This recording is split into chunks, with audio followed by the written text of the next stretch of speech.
খুব সম্ভবত নদীর পাড় বেয়ে হাঁটাহাঁটির মানসিক শান্তি আপনি কোথাও পাবেন না। আপনারা চাইলে পালতোলা নৌকা বা ইঞ্জিন চালিত নৌকা দিয়ে নদীর ওপারে যেতে পারবেন। আসসালামু আলাইকুম এভরিওয়ান, কি অবস্থা সবার? আমি আর হাতে গোনা কয়েকটা দিন দেশে আছি, এরপর উড়াল দিব। জানি না ঠিক আবার কবে নাগাদ দেশে আসার সৌভাগ্য হয়।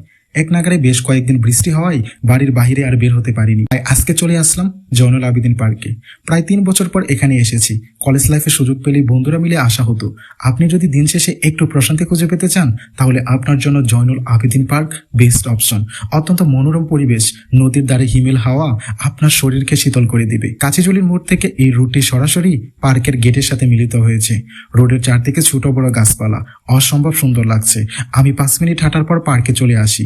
এখানে এসে আমি ঠিক কোনো কুল কিনারা পাচ্ছি না, কোথা থেকে ভিডিও করব। ময়মনসিংহ শহরবাসীদের জন্য অন্যতম প্রধান বিনোদন কেন্দ্র এটি। পুরাতন ব্রহ্মপুত্র নদের তীরে গড়ে উঠেছে এই উদ্যান। নানান রকম বৃক্ষ শোভিত সৌন্দর্যে ঠাসায় এই উদ্যান। যে কোনো উৎসবে, প্রতিদিন প্রাত ভ্রমণে, নাগরিক ব্যস্ততার পর বিকেল থেকে সন্ধ্যা অবধি মানুষের আনাগোনায় মুখর থাকে উদ্যান প্রাঙ্গণ।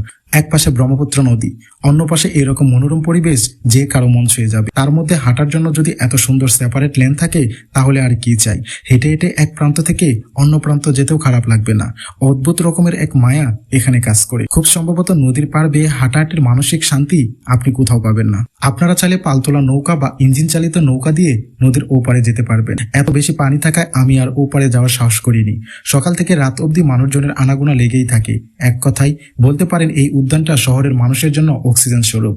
সারাদিন কর্মব্যস্ততা শেষে যখন নিজের পরিবার নিয়ে একটু ঘোরাঘুরি করতে আসবে তখন তার সমস্ত দুঃখ কষ্ট মুছে যাবে। আর এখানে বসার মতো আপনি অনেকগুলো জায়গা পেয়ে যাবেন। বাচ্চাদের এন্টারটেনমেন্টের জন্য এখানে অল্প কিছু ফ্রি রাইডসও পেয়ে যাবেন। মজার ব্যাপার হলো এই উদ্যানেই আপনি পেয়ে যাবেন মিনি চিড়িয়াখানা। প্রতিটি টিকিটের মূল্য মাত্র 30 টাকা। আমি টিকিট কেটে ভিতরে প্রবেশ করলাম। এখানে আপনি দেখতে পাবেন অজগর সাপ, ছোট একটা মাঠে হরিণের ছড়াছড়ি। এছাড়াও রয়েছে মদনটেক পাখি, কুমির, হনুমান, ভালুক, কচ্ছপ, আরো বেশ কিছু প্রাণী আপনি দেখতে পাবেন। সব থেকে বেশি এনজয় করেছি বানরের বাদরামি দেখে। চিড়িয়াখানার ভেতরে একপাশে বাচ্চাদের জন্য ভালো মানের কিছু রাইডস পেয়ে যাবেন। তবে এই রাইডস গুলোর জন্য আপনাকে আলাদা আলাদা 50 টাকা দিয়ে টিকিট কেটে নিতে হবে। সবশেষে একটা কথাই বলবো, 30 টাকার বিনিময়ে আপনি এখানে অনেক কিছু পেয়ে যাবেন। আশা করি এখানে এসে আপনি নিরাশ হবেন না। প্রায় 30 মিনিটের মতো ঘোরাঘুরি করে বাইরে চলে এলাম। সময় পেলে একবার এখানে এসে পরিবার নিয়ে ঘুরে যাবেন। আজকের মতো এখানে বিদায় নিচ্ছি। ভালো থাকবেন সবাই। আল্লাহ হাফেজ।